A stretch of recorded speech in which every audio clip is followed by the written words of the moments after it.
According to reports by the Wall Street Journal's Michael Bender, then President Trump and his chief of staff John Kelly got into an argument going over the details while en route to festivities commemorating the armistice of World War I. The president was attempting to claim that Adolf Hitler had done a lot of good things, particularly by the way he improved Germany's economy. If you can find anyone saying anything positive about Adolf Hitler, it's typically that his initial handling of Germany's economic recovery. And while it is true that many of his contemporaries admired how both Germany and fellow fascist Italy emerged out of the Great Depression, we now have the gift of hindsight, and that allows us to see how those recovery efforts led directly to World War II and the Holocaust.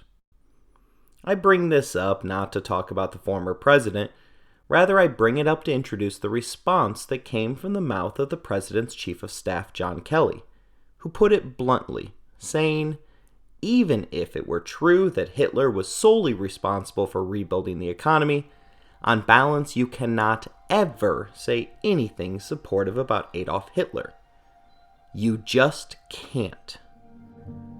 Good advice from the former Marine general. Having survived 2020, I can confidently say that no one in the future has thus invented time travel yet. Otherwise, there is no reasonable explanation for why someone wouldn't have come back to warn us about a few of the events that occurred in 2020. The start of this century's roaring 20s had a number of people remembering the highs of the 1920s and the lows that quickly followed in the subsequent decade. In just 1 year, it felt like we experienced both the roaring 20s and the crippling 30s on one high-speed roller coaster. Time travel often comes up in my classes, and we begin to talk about Adolf Hitler. Students will often pose the question of whether or not you'd be willing to time travel back in time for the sole purpose of killing baby Hitler. The question doesn't bother me in class because I know enough about the events that led to his rise to be able to suggest going back in time to fix a number of issues that would have prevented the rise of Nazi Germany and its Führer. For instance, one could travel back to June 28, 1914, in order to change the parade route of Austrian-Hungarian Archduke Franz Ferdinand. That would have saved lives through the prevention of World War I, which was where Adolf figured out his knack and desire for leadership. If that failed, you could then transport yourself to the Treaty of Versailles negotiations and right a number of wrongs that backed the German people into such a corner that they came to believe that a Hitler-led regime was in their best interest. Finally, there are a number of opportunities to go back and prevent the rise of Hitler without debasing yourself by murdering a child. What if Hitler had never been promoted to the position of chancellorship? What if the Reichstag building hadn't burned to the ground, which in turn allowed him to claim a legislative majority? What if the British and French had shown some backbone rather than pursuing appeasement? What if the wind had been blowing slightly stronger on the day that Hitler was wounded with mustard gas? What if the police had been a better shot at the beer hall push? What if Hitler had gotten into art school to fulfill his life's passion? What if he had been able to make friends in school? What if he had a father who was less strict and a mother who was willing to be more stern with her child? My students are always disappointed with this laundry list. The question about time traveling to kill baby Hitler is designed as one of the great philosophical dilemmas. We can likely all agree that it would be the right thing to do to time travel back to Germany in 1934 and dispatch the fully formed and racist adult Hitler. It was in that year that Nazi physicians had begun to euthanize those that the state deemed to be sick and or disabled. But a baby is a different discussion, as we believe that babies are born innocent. Even considering debates between nature versus nurture, nearly all believe that a baby can grow up to be anything from the sweetest and most loving of children to, unfortunately in this case, genocidal maniacs. To put it another way, if you just got upset that the Nazis were euthanizing disabled children, then you have to be at least slightly against traveling back in time to murder a child in its crib, even if that child will grow up to be Adolf Hitler. New York Times Magazine posed this absurd question to its readers in 2015. The mostly liberal audience answered like this: 42% were willing to go back in time to kill the child. 30% were a staunch no, and 28% would at least think about it, but weren't sure what their final answer would be. This spurred a debate that raged throughout 2015 and still continues in my classroom today. But in order to make sure that we aren't among the 28% that remain in the not sure category, let's look a little deeper into the child that became a dictator, into the boy that became a murderer, and at the young man that would be responsible for the worst atrocity in human history.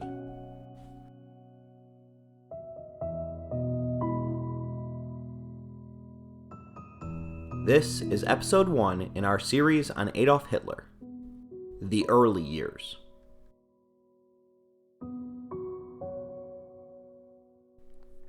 If you ask students what they know about Adolf Hitler, one finds only a minuscule amount of information, and most of it relates to World War II and the Holocaust. Intelligent students will be able to correctly identify that he wasn't German, that he rose through a shady but democratic process, that he tried to take over the world, and that he really didn't like the Jewish people. An occasional few might even know that Adolf was missing his left testicle, something that comedian George Carlin was able to exploit in one of his most famous stand-up routines. The likely reason for this missing part of his anatomy was a bout of syphilis. Still, this fact has spawned plenty of speculation, as does every single fact regarding Adolf Hitler's life. Rod Rosenbaum is the author of Explaining Hitler, a work of history that attempts to explain why this one man became a psychopath responsible for the death of tens of millions of people. The book is a collection of possible explanations, but none of them can be verified as the single reason that he turned out the way that he did. In Hitler's case, it is nearly impossible to separate historical fact from absurd fiction. My absolute favorite explanation in Rosenbaum's stellar work is the Billy Goat Bite Theory. The story played off of Adolf's missing left testicle, and went further to argue that Adolf had further malformations in that particular area of his body. The story originated with Private Eugene Wosner, who claimed to have attended the same school as Hitler. Wosner claims that the young boy had attempted to urinate in the mouth of a goat, and the goat struck back at the thing that was closest to its teeth. I'll let Rosenbaum wax poetic for the moment, as he writes that the billy goat bite was like the single shudder in the loins in Yeats, Leda and the Swan, like the single bite of the apple in Genesis, an act of appetite from which whole histories of sorrow and tragedy would ensue. A moment of metamorphosis that can explain Hitler's crimes as the result of a terrible trauma that made him crazy. A moment of metamorphosis that could engender the Holocaust from Hitler's craziness alone, rather than his willful determination. The billy goat becomes a kind of scapegoat upon which the believer projects and thereby purges his own guilt. That last statement is really revealing. While it would be wonderful to time travel back to this precise moment in order to take a video to be used to embarrass Hitler to such a point that he would never seek public attention, explaining Hitler purely as a psychopath serves to excuse all of the individuals that encouraged, voted for, and supported his policies. Simplifying Hitler only serves to excuse everyone else that was involved in his atrocities. My favorite college course at Indiana University was a 300-level course on the Holocaust. The professor began that course with two simple charges for his students. First, deny any Holocaust deniers. Amazingly, there are still many out there that hold this ridiculous belief. In my nearly 2 decades of teaching, I have only indirectly encountered a handful of these idiots. His second charge to us was to not let one man take the blame for what was everyone's fault. The story of the Holocaust and Adolf Hitler ends with the world at large.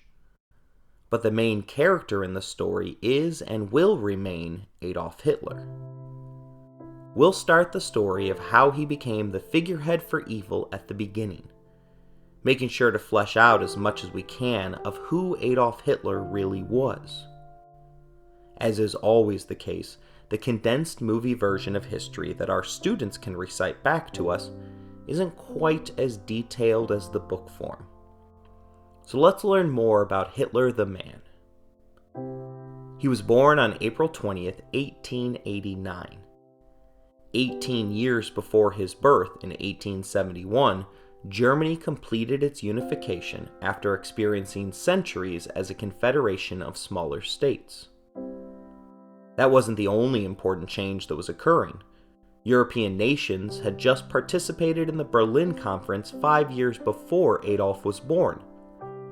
This process carved up Africa and served it to the European powers, paving the way for an era of colonialism. These events were not unrelated, as Germany's sudden emergence as an imperial power signified that the 20th century would likely be one of great change. Still, Hitler didn't arrive as a herald or even to much fanfare.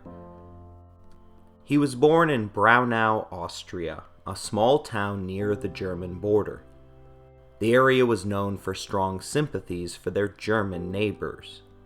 This general preference for Germany among the people, plus Adolf's dislike of anything that his father preferred, put Adolf on the eventual path towards Berlin. His father was Alois Schicklgruber, who went by the last name of Schicklgruber, which was his mother's maiden name, due to the fact that he was illegitimate via his mother, who was unmarried. The gap in knowledge over his grandfather's identity becomes part of Adolf's journey later on. 13 years before his son was born, Alois managed to get the legal authorities to allow him to utilize the last name of his stepfather, Johann Georg Hitler. On the certificates, however, it was spelled wrong, and from that point forward, Alois Schicklgruber introduced himself as Alois Hitler. Alois did not have a charmed life by any means. His church proved to be difficult to the point that instead of a last name on his baptismal certificate, the priest in charge merely wrote illegitimate. His mother died when he was 10, and he was forced to live with his stepfather's younger brother. He worked for 5 years as a cobbler before joining the Austrian civil service as a customs agent at the age of 18. Alois was a stickler for his work. The customs agency was a semi-military organization, and Alois always wore his Habsburg uniform. He quickly rose through the ranks until he hit a ceiling due to his lack of formal schooling. He was married 3 times in his life. The first occurred when he hit age 36. The couple separated by mutual agreement after it became clear that he was participating in multiple affairs. Upon his first wife's death, he married his longtime mistress, a woman 24 years his junior. She grew sick with a lung disorder, and Clara Pultz, the eventual mother to our subject, came to the house in order to look after Alois's wife and 2 children. Clara would be pregnant shortly after Alois's second wife passed away.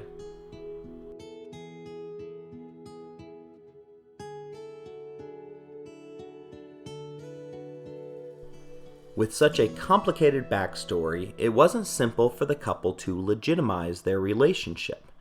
which they desperately sought to do so that Alois's children would not have to live with the stain of a certificate that painted the scarlet letter of illegitimate on them.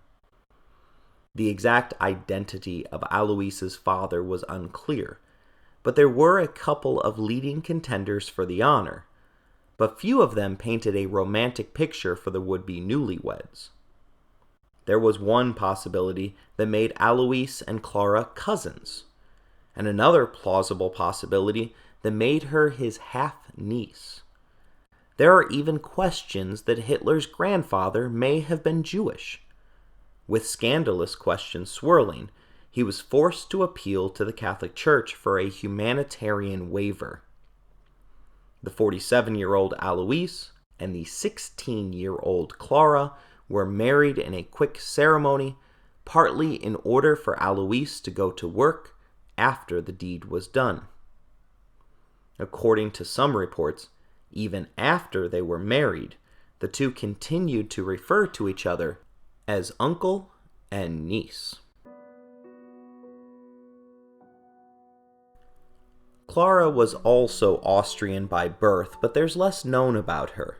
She was from a peasant family, and her life seemed devoted to her family. She was described as sweet and caring by multiple individuals, and many have posited that she is the only person who ever truly loved her son. Tragic events made it so that Adolf would soon be all that she had. Their first child was a son named Gustav. A year later, Ida was born, and a year after that, Otto came into this world. All three children died of disease before they reached the age of 3. Their fourth child was Adolf Hitler, and he was thereafter followed by 2 other children, Edmund 5 years later, and Paula a year after that. Clara also had to care for her 2 stepchildren, Alois Jr. and Angela. The 2 parents were as radically different as their ages were. Alois was a stern authoritarian who paid little interest to his children. He for sure physically abused his children, at least by the standards of today. It's unclear how much was abusive behavior and how much was just the parenting style of the day. If you haven't realized, there is less known about all of these characters than we would like. Part of this is the fact that Adolf, an infamous liar and propagandist, went to great lengths to hide nearly all details about his personal life. The information that we have comes due to a great effort by a number of historians, most of whom risked their lives by asking important questions about who Hitler the man was. Clara, on the other hand, was a doting mother who likely considered Adolf to be her miracle baby, the baby that lived. She devoted the entirety of her life to raising her children, while Alois devoted his to work. It left an impression. To the very end, Adolf Hitler carried a picture of his mother wherever he went, even to the day of his death. When Adolf was 6 years old, his father retired from the Austrian civil service. He was 58 years old and had been working for 40 years. The pension that he qualified for was enough to move his family out to a small farmhouse with 9 acres of land. Rather than serving to bring him closer to the family, the additional time at home only made things worse. According to credible reports, he was regularly abusive towards Clara, even to the point of physically harming her in front of the children. He never fully took to the life of a subsistence farmer. His family lost money, his property declined in value, and he was afforded more time to drink, oftentimes starting out with a glass of wine each morning at the local bar. When he got home, there was plenty of arguing, so much so that Alois Jr. abandoned the family after a particularly violent argument. Instead of alerting him to the damage that he was inflicting, he turned his focus and attention to the next oldest remaining son in the house, Adolf. The family moved a few times as their father seemed restless in retirement. In 1889, they downsized to a smaller house adjacent to a cemetery. In 1900, the family experienced more tragedy when Edmund tragically died from measles at the age of 5. After both the rise and fall of the Nazi leader, chroniclers dug up every detail that they could find about the person that had been the Führer. One of the details that stood out to me was a report from neighbors who claimed that they regularly saw young Adolf sitting on his open windowsill for hours at night, staring in deep contemplation towards the cemetery that contained his younger brother's grave. None of this is designed to make you weep for Adolf Hitler. This is the man that will go on to personally push for the total eradication of the Jewish people. Rather, I put it out there in an attempt to understand how an innocent boy can transform into a man that was capable of doing what he did. The boy that was sitting on that windowsill hadn't done anything that would have inspired a "would you go back in time to shoot him" debate. He was just a lonely child in a crappy situation sitting beneath the stars in Austria, thinking about what could have been.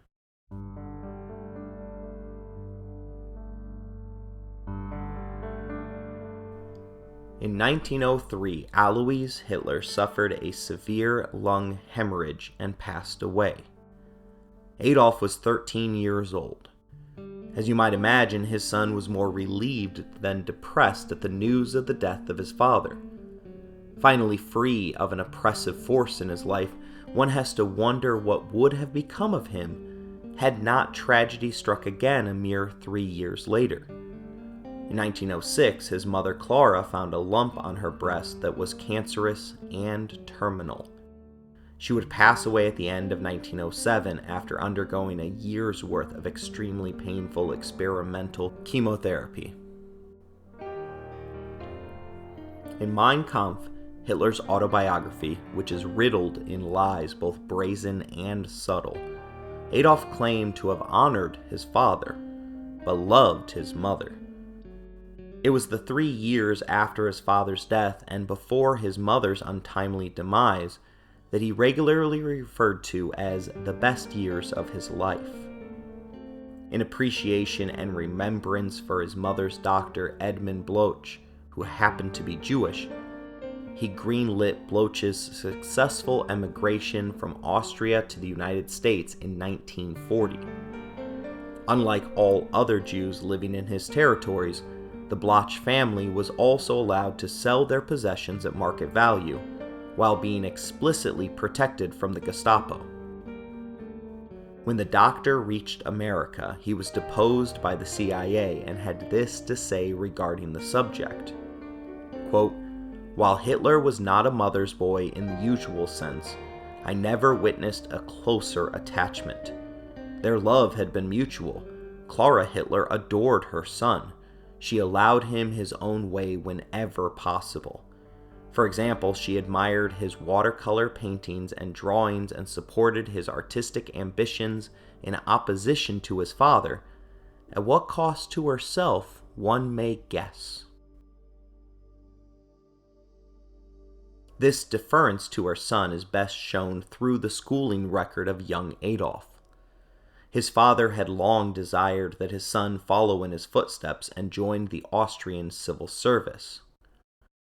Wanting to make sure his son did not hit the same ceiling that he did, he was expected to excel at his schoolwork.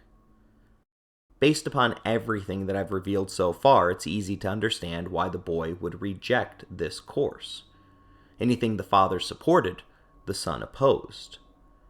Adolf's choices and lack of success in the school subjects that Alois thought were important became a regular flashpoint for family quarrels. He entered formal school at age 6, 1 year before his older half-brother decided to abandon the family. This was also at the same point that his father retired and moved the family to their farmhouse.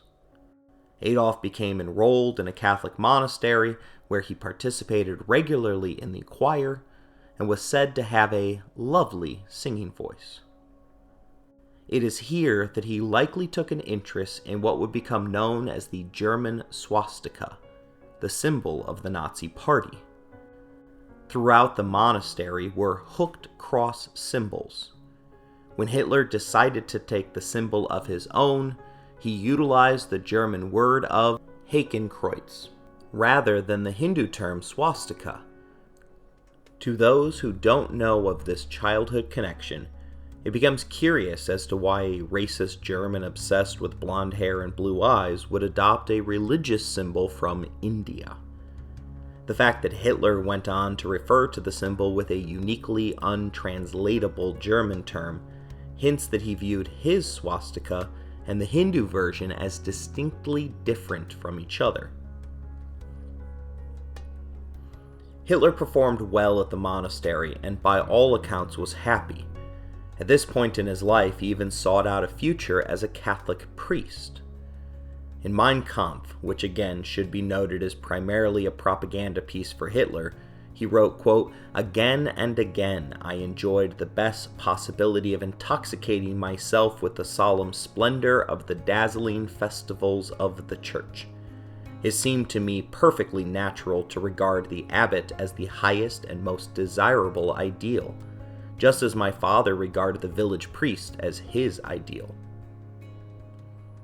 Hitler and an interrogation regarding his relationship with religion probably deserves its own section at a later point in this series.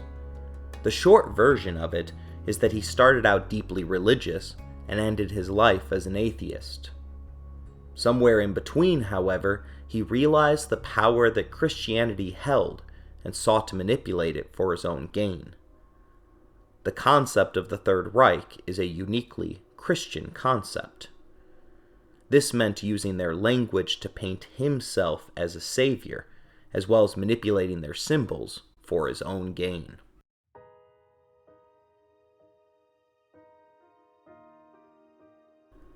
Besides getting in trouble at age 9 for smoking a cigarette, he appeared to live a somewhat normal childhood while his parents were both alive. His favorite game to play was Cowboys and Indians, and he became obsessed with German Karl May's old Shatterhand book series. During World War II, he actually forced his men to carry his collection of May's books from bunker to bunker. Each move that the family made meant that Adolf had to begin again at another school. While they were living next to the cemetery, he began to showcase skill at art, particularly in drawing buildings. He hoped to pursue a career in art, but his father disapproved and instead enrolled him in a technical school that would focus on math and science. For his father, this was the obvious choice, if his son was going to follow his footsteps and join the Austrian bureaucracy. Adolf clearly was capable of succeeding in high school. No one can rise to a government leadership position if they are incapable of passing basic algebra or chemistry. The constant moves, disruptive home life, and a desire, at least subliminal, to do the opposite of whatever his father wanted resulted in consistently poor grades. Additionally, Adolf never felt like he fit in. Described as a country boy, he claimed to have been picked on by the more sophisticated city kids. He struggled so much that he was held back and began his sophomore year as the oldest kid in the class. Instead of recognizing this as a sign that he needed to change his ways, he utilized his age to rally other excluded misfit kids around himself. Showcasing innate leadership qualities and a foreboding sense of wrongdoing, Hitler organized these friends into a disruptive force within the school. Despite these troubling signs, he began passing all of his classes, with the exception of math.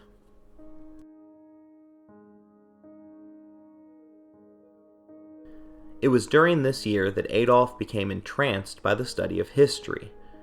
Dr. Leopold Potts unknowingly opened up the young boy's imagination towards the greater German nation. Lessons regarding Bismarck, Frederick the Great, and the Boer War, during which Germany aided the African rebellion against the British, created a one-sided love affair between Adolf and Germany. Behind this affection, however, was the clear realization that his appreciation for Germany ran contrary to his father's love and support of Austria. Hitler and his friends even utilized the German greeting of Heil and would pledge the German anthem during the times that they were required to stand and state the Austrian anthem. Things in school truly went sideways upon the death of his father. Obviously, Alois shouldn't have ever physically abused his children or his wife, but some level of authoritarianism as a parent is necessary. Clara had served as a counterbalance to his stern father, but upon his death, she never adjusted to the role of sole parent/influencer on her son. She allowed him to get away with anything and was always willing to offer an excuse for his failures. Worse, as Alois' sole living son, Adolf was entitled to a portion of his father's pension, meaning that he had enough money to get by without assistance from others. Absolute power corrupts absolutely, and the youthful belief in your own indestructibility plus money in your pocket sure feels like absolute power to a teenager. He once again began to fail his classes, particularly French. Although he liked to read, he was purposefully uncooperative and refused to do the bidding of his teachers. His gang of misfits began causing increasing trouble, including giving contrary, insulting, and argumentative answers designed to get a laugh out of their classmates. They even released cockroaches into the classroom and rearranged the furniture to their liking. His teachers described him as an agitator, a bully with delusions of grandeur. His classmates claimed that he was short-tempered, spoiled, violent, and high-strung. Both classmates and teacher agreed that he was lazy and undisciplined. One teacher from the school later revealed this insightful tidbit about the Nazi leader, saying he reacted with ill-concealed hostility to advice or reproach. At the same time, he demanded of his fellow pupils their unqualified subservience, fancying himself in the role of the leader, at the same time indulging in many a less innocuous prank of a kind not uncommon among immature youth. As a teacher myself, I think it's important to mention that annoyances and pranks such as these probably shouldn't be enough for assassination by time travel. However, it becomes clear that this is when the Führer's personality begins to truly set in. We'll go into this in more detail during our episode about World War II, but for a brief moment I want to take a peek into a major decision that likely swung D-Day for the Allied forces. Hitler had under his command one of the great military minds in world history, Erwin Rommel. Rommel was a decorated officer who is credited with being the first great mind to master the use of tanks on the battlefield. Rommel was good, to the point that he had the full respect and fear of those that he fought. He had, however, disobeyed the Führer a few times too many, and had lost his favor. The Nazis knew as early as 1943 that D-Day was coming, but they disagreed on how to repel it. Because of his failure to defeat the Allies in northern Africa, Rommel was removed from his position overseeing the Atlantic Wall and was stripped of the control of the tank or panzer divisions. Although he no longer had final say, Rommel desperately advocated that the tank divisions ought to be spread out along the coast as a form of static defense rather than a mobile one. It was his belief that Allied air power would be able to delay or destroy the tanks while they were en route to the eventual landing spot, thus negating their mobility value. Had Rommel's plan been enacted, German tanks would have been within 10 miles of the American landing on Omaha Beach, rather than 110 miles away on that fateful day. Instead of trusting his proven and qualified commander, Adolf demanded that he alone had control of the Panzer Division and everything else. This was despite the fact that he had zero experience with tanks and had never managed to prove himself worthy of any level of tactical respect from either his generals or adversaries. Allied landings began at 6:30 a.m. on June 6, 1944. Adolf was informed of the news at noon. His aides and military commanders had been afraid to wake him from his sleep, fearful of waking his rage, a rage similar to that which Adolf had experienced regularly while living beneath his father's roof. Unable to recognize the greatest military gamble in history for what it was, Adolf didn't allow the tanks under his control to move until 4 p.m. Once the Allies had reestablished a firm foothold on the continent, the end of Hitler's story had already been written. He was 55 years old, and in 10 months he would die in a bunker overrun by Soviets.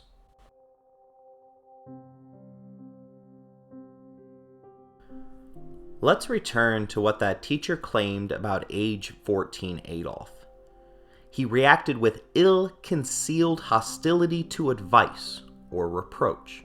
At the same time, he demanded that his fellow pupils their unqualified subservience, fancying himself in the role of the leader. Teachers have a way of seeing who we truly are. It's one of the reasons that mentor teachers are able to have such an outsized influence on us. So what should the teacher have done in dealing with this pupil that was such a regular problem in the classroom? First, I would involve his parents. I would expect his father, who was the authoritarian, to put his thumb on the kid to make sure that he began acting appropriately. But his father had already passed, and his mother wouldn't be of any help. She had a way of deflecting blame to everyone else, as she was incapable of seeing her own surviving son in any negative light. Considering that she was also fighting off cancer, it's highly unlikely that she would have been able to help get her son back on track. The second step would have then meant stepping into one of these roles and taking the student underneath your wing in an attempt to course correct. Adolf needed a positive role model in his life. This never happened. Instead of staying and addressing the problem, the Hitlers switched schools during his 15th year of life, moving to Steyr. This was likely a decision made by a mother who was more interested in blaming the school for her son's failure than looking in the mirror. It's also possible that Adolf was so obnoxious that no teacher was willing to take him under their wing. Take his French teacher, for instance. This teacher was willing to put aside his own ethical obligations by altering Adolf's grade from failing to deficient on one condition and one condition only: that Adolf never set foot in his classroom again. A teacher has to really dislike a kid to throw away their core belief that students earn their grades rather than having them given. As you have probably guessed, a new school did not improve Adolf's shortcomings. In Steyr, he received failing grades in math, German, and French. He nearly failed handwriting. He did manage to pass his semester exams. He was so pleased with himself that afterwards he got drunk and passed out on the street. This happens to be the last time that Adolf Hitler consumed alcohol. The experience of being woken up in the street by the local milkwoman was too much for him to handle. His sobriety was also another example of him striving to be the opposite of his father. I would say that if you completely disagree with me on the whole don't time travel to kill baby Hitler, and if you have access to a time machine right now, this is likely the easiest moment for you to take your shot. But since I am still talking about the guy, my guess is that you don't have access to a working time machine either. This also proved to be the last time that Adolf would sit for traditional school exams. Experiencing pain from dealing with his apparently genetic ailment of a bleeding lung, he chose to skip his second semester exams and dropped out. Now at age 16, Adolf Hitler was free to do what he wanted. His father's pension check arrived each month, and his days were free of any responsibility. Of this time, it was said that he liked to sleep late and then go out in the afternoon, often dressed like a young gentleman of leisure. He even carried with him a fancy little ivory cane. Although he describes a childhood of abject poverty in Mein Kampf, Adolf's life was filled with tragedy, but not poverty. He regularly spent time at the theater, particularly watching Wagner's operas. Wagner would play an outsized role in the formation of Hitler's ideology, as it exposed him to both German nationalism and anti-Semitism. In 1907, he decided to begin his preferred life by leaving his ailing mother, who was going through chemotherapy, and headed to Vienna to pursue his dream of becoming an artist. His mother would die later that year. This artistic desire had always been a part of who Hitler was at his core, but he had been forbidden to follow his passion by his father. Paintings by Adolf Hitler still survive today, and you can look them up on Google Images. I have to say, they aren't that bad. In fact, they are significantly better than anything that I could produce. But it is who the artist is, and not the quality of their work, that has led these historical works to fetch as much as $450,000 in recent auctions. While they weren't phenomenal, they were good enough to get through step 1 of a 2-step process for admission to Vienna's Academy of Fine Arts, which happened to be the prestigious #1 art school in all of Austria. They weren't good enough, however, for him to gain admission into the school. He was turned away twice. The school's rejection wasn't brutal, however, as they believed that the applicant should pursue the field of architecture, as Adolf had a strong understanding of how to paint buildings, but he struggled with grasping how to draw humanity. John Gunther, an American art critic, examined some of Hitler's paintings in 1936, before the war broke out, and he had this to say, quote, "They are prosaic, utterly devoid of rhythm, color, feeling, or spiritual imagination. They are architect's sketches, painful and precise draftsmanship, nothing more. No wonder the Vienna professors told him to go to an architectural school and give up pure art as hopeless." We can once again examine this moment as evidence of Adolf's deeply entrenched personality faults. The Vienna Academy of Fine Arts was the only art school that he applied for. He wasn't willing to try elsewhere or lower his own personal standards in order to achieve his dream.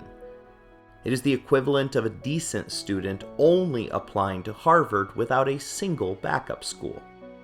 He never attempted to follow the examiner's advice about a career as an architect, despite George Costanza's belief that it was among the most prestigious of professions. Within 1 year of his rejection, Adolf Hitler was living the life of a homeless, starving artist in Austria's capital city. His time in Vienna between 1908 and 1914 would be marked by working odd jobs for meager wages and selling his art as postcards on the side streets. These years would fundamentally alter the trajectory of his life. It wasn't a short time either. Adolf spent 5 long years filled with disillusionment and despair. Although he had access to his father's pension, he lived a pointless life, wandering through each day without any purpose or plan. He made no effort to get a regular job. He believed that he was above the normal 9 to 5. Again, that lack of structure from his home life and his mother's dreams for him convinced him that he was destined for more. Additionally, as a high school dropout, he was unqualified for most professions. A friend, August Kubzek, whose personal diaries give us the most knowledge of what Adolf was up to during this period of life, described him as a night owl who slept till noon each day and then enjoyed the sights of Vienna. They would regularly discuss his ideas on everything from city planning to social reform each night, convinced, like most teenagers are, that they had all the answers. He never had any of the discipline to finish these ideas, however. He started his own opera, but never finished. He even started a project which attempted to redesign the entire city of Vienna, but he stopped well short of the finish line. By 1910, Hitler was living in a poor home for men and was described by those who knew him as undisciplined and moody, eager to discuss politics, but quick to fly into a rage if you disagreed with him.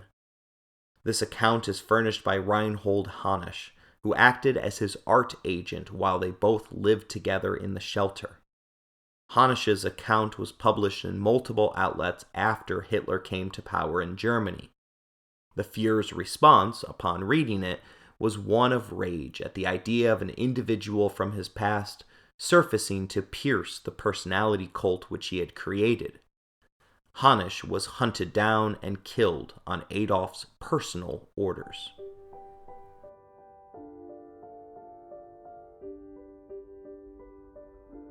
It is clear that this time in his life was filled with significantly more downs than ups. He likely suffered from depression and hysteria.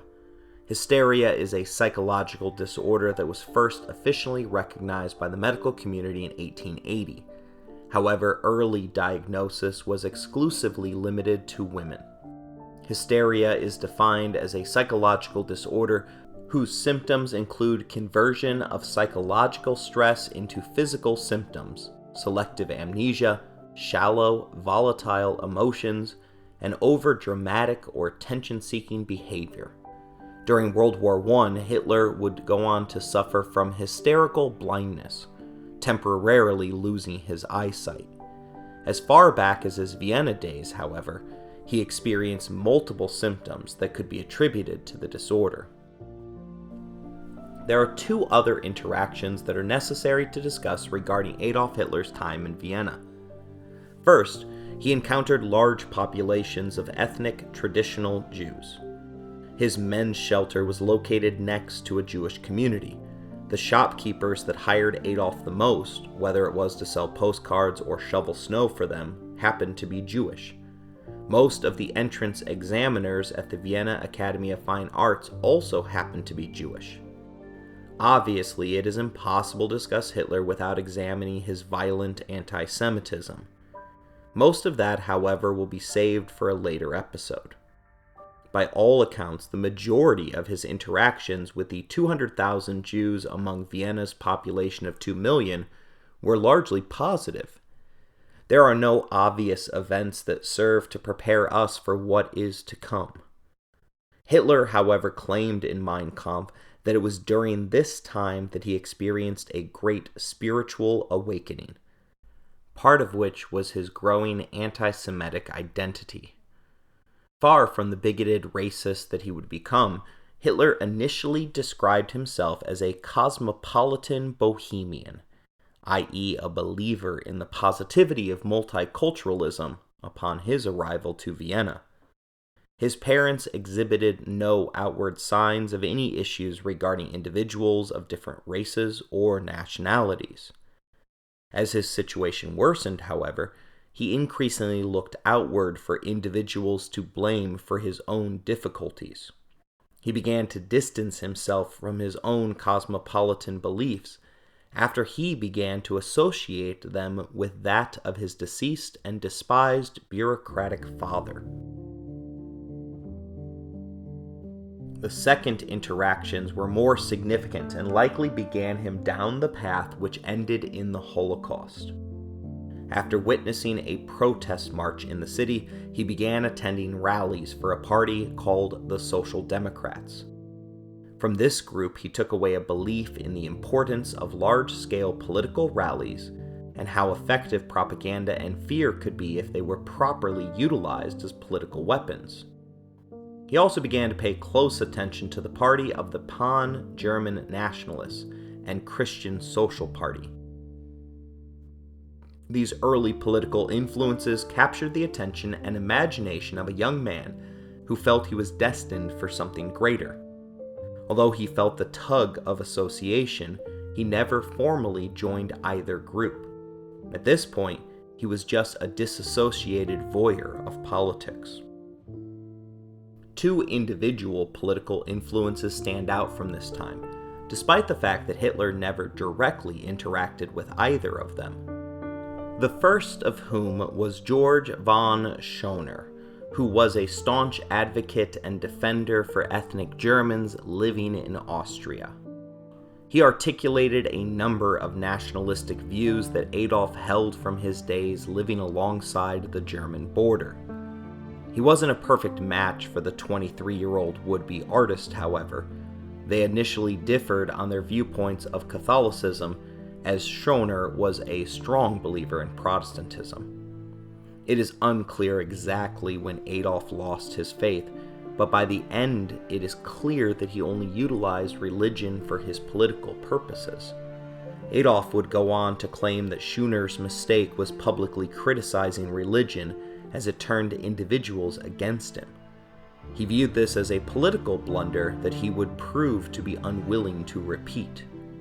Schoner also held strongly anti-Semitic beliefs and pursued racist policies against the Jewish citizens of Austria. His position was clear on this, as his party expelled anyone who had any Jewish relatives or friends. Vienna's mayor was another major influence on Adolf the politician. Karl Lueger was an extremely popular, openly anti-Semitic leader. If you can't tell by this point, Vienna was not particularly known for its tolerance during this time period. Handsome Karl, as he was nicknamed, rode his popularity with women to mayoral victory 5 times. He was one of the first to figure out that even though women didn't have the right to vote, they held great influence over the men that did. Like Hitler, Lueger cultivated a public image of a single man that was wholly married to the nation. Lueger is a complex historical figure, however. Many of his close friends were Jewish, who had to have talked to him about how offensive it was each time he publicly referred to Budapest with the slur of Judapest.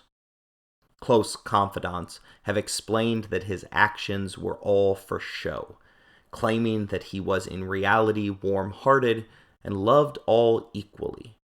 So what could explain both his racist rhetoric and governing record? Simple. Like most politicians, Lueger had an intense desire to stay in power.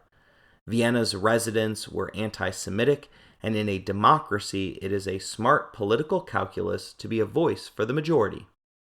Historians are not sure if Adolf learned anti-Semitism from Lueger, or if he learned that anti-Semitism has value in a method of mobilizing a large population for political support. The results remain tragic either way.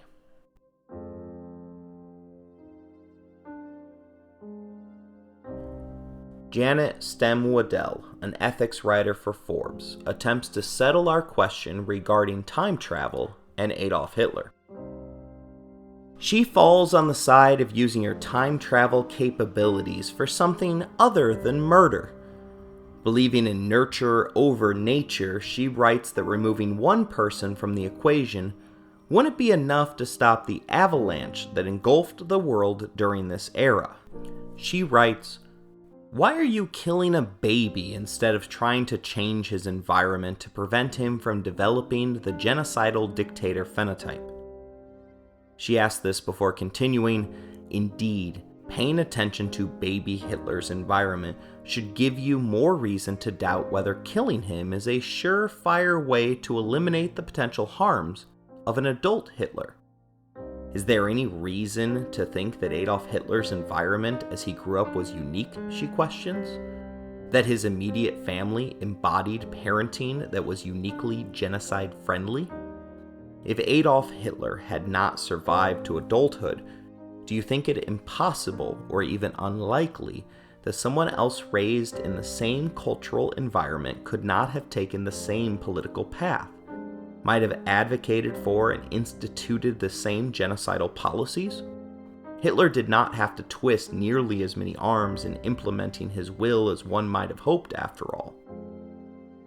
If you want to say the immediate Hitler family and the environment they created inevitably led to the grown-up Hitler of history, then what kind of influence do you suppose they would exert on their extended family and the larger community if a time traveler from the future showed up to kill their baby?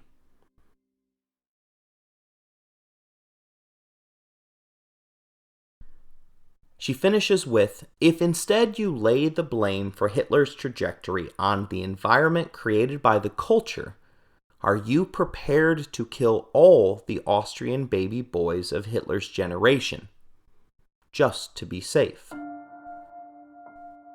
That is a step that I hope you would be unwilling to take, at least at this point in Adolf's life. At this point in our story, it is clear that Adolf Hitler, a starving artist in Vienna, Austria, is deeply disturbed and frustrated with the status quo.